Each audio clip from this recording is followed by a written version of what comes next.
talking about tools, let's talk about your gear. That's always a nice... Drums. Yes. What is it? I recently made a switch to Mapex. And recently, I mean, like really recently, like for Messe, okay? Really? But I, of course, I informed myself and I was following them for years and I checked everything. So right now, I'm actually playing a Saturn IV, not even the new one. And it sounds amazing. Everybody's freaking out. It's a fantastic drum. And that for a street price, I don't even know what, but it doesn't really cost a lot of money. It's a very affordable drum. Sounds incredible. But I will probably get a Black Panther, probably a Black Widow in the sizes that I want to have. Right. And Mapex so was it your first public performance? My first public performance for Mapex, that for sure. Yeah. But of course I tested stuff, I had them in the studio, and I've been following them very closely for years. And to me, it's the one brand that really evolved like nobody else. You know, they really pay attention to details, and this is just something I like. What's the configuration you use? It's another thing. I find myself going back more and more to a very basic 5-piece, you know, like, and seriously, like toms on the bass drum. As classic as it gets. One bass drum, because I anyways play double pedal, and the second bass drum is just for optic. For show, right, for show. So then, of course, at Messe, you want to have something nice for people to look at. It's we're also you want to present something. So they talked me into having the second bass drum, and I said, well, if I have a second bass drum, I don't want to put the toms in the middle, so we have to put the third tom on there. So I'm having the 8 now for basically also just for reasons of look and symmetry. So I'm perfectly fine in the last few years with playing 22, 10, 12, 16 actually. Right. But depending on the gig and the stage size and everything, then I just open the setup, you know. Right. But the thing is, when I look at a drum setup, I see triangles. That's what I actually see when I look at a setup. So they don't change. Like I have the snare, I have the 12, and I have the 16, and that's a triangle, you know. Or the cymbals, they all make that shape. And if I add one more here or there, it doesn't really change so much. Right. You know? That's a good way to look at it. It also very helpful. It's a very helpful tool to memorize numbers. Right. I learned that with Mechlin Delta, and it's actually a thing from Mike Mangini. So let's say you have to play something 6 times, but let's say you play an 11, 16, and you have to play that 6 times against somebody playing something completely different. Highly confusing. You're actually having a hard time already playing that 11 at that tempo. Then you're supposed to know, did I play it 4 times, 5 times, or 6 times? It's highly disturbing. Or 7 times, maybe it's 7 times, and even worse, right? So what you do is, you pick a triangle on your drum, and you end a phrase. You end the first phrase on the snare, the next phrase, that tom, the next phrase, and that tom. You repeat that cycle 2 times, you know, by the time I'm the second time on my floor tom, this has been 6 repetitions. If I go one more, it's the 7th. So you don't have to count. You concentrate on the playing, and you just have to concentrate on that one shift at the end, which always also is a nice musical change, like a tiny little change. It makes sense. So that's why these, you know, these shapes make a lot of sense. Gavin Harrison always says that he just, you know, hums the riff. It doesn't even count. Of course, never count. It's always the same thing. People ask me what time signature is, and then I have to actually count it. Like, wait a second, I guess it's this or that. You kind of know if it's like a natural time signature, meaning like one that has a number lower than the, you know, than the 8th note or something, or if it's like an unnatural one, like 11/8. You know that, but you could think it's 10, but actually it's 11 something. It's a weird, you know. True. Okay, what are the skins you like to put on your drums? It's like, I wish I could give more definite answers sometimes, but the problem is, I love single ply hats, all right?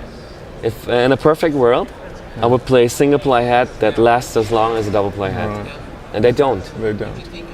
And it's just, I use up way too many hats, even 2 plies. So I just can't go for single plies economically on a tour or something. It's just not possible. Nobody would send me that amount of hats. They would say, Alex, you know, No way. Yeah. Okay, so a perfect all-around head would always be like an Emperor. Sure, like clear Emperor. You can't go wrong with that, you know.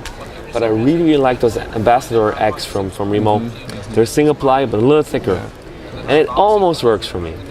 You know, I can get them to last a little longer, maybe then I could switch to those. So I would use that on the toms.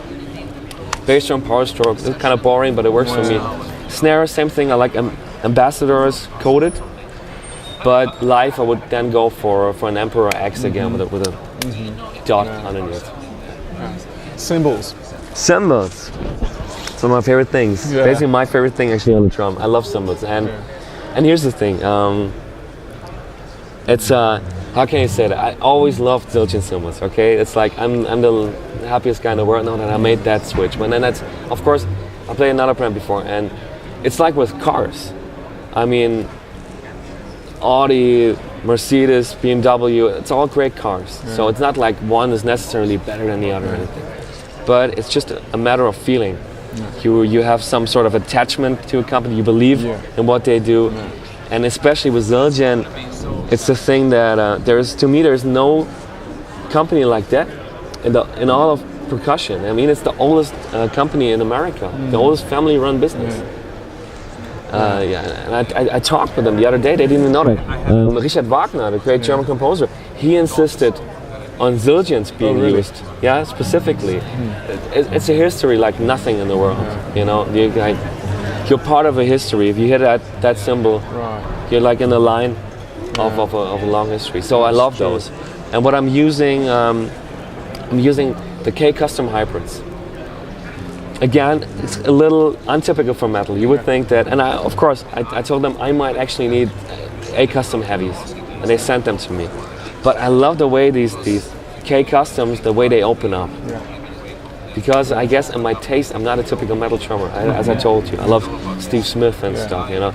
And I want to go for a cymbal that is musical, you know, that opens up even at a low volume, and that it then doesn't distort if you go higher, and they do all that for me. So Is that the regular 14, or is it that one 14.25 inch size? Because I played that one and it was really sweet. It's that one. Yeah. Amazing Unbelievable. Cymbal. And the right cymbal, you should what's it called? K Custom Hybrid 20 inch. I don't know if it has some extra in the name. I have to look at it again. I think it's just that. And the thing is, I never thought something like that existed. It is a perfect ride and a perfect crash. It's not like an okay ride and an okay crash, which usually those cymbals are. It's the bell is just cutting through, amazing, and then you crash it, and it's a perfect crash. And it saves you all that space. You have it there, and if you wanted to, you could play a whole show on that thing. Unbelievable. Okay, crashes? Yeah, crashes, same thing. I go for it's all K Custom hybrid for me. Okay. So China, splashes? Same thing, well, a splash. Not really using a splash on its own right now. I have them in stacks. So just tried some combinations and then see how they work for me. And China, it's K Custom what I'm using here, but I'm also using a regular K a lot for China. And splashes, I have an A Custom 8-inch, that's like the splash to end all splashes. It's just there, it's perfect, you know. That's an A Custom for me. And I like the A Customs actually, the normal ones, not the heavy ones. I like them too, but the normal A Customs, they're fantastic too.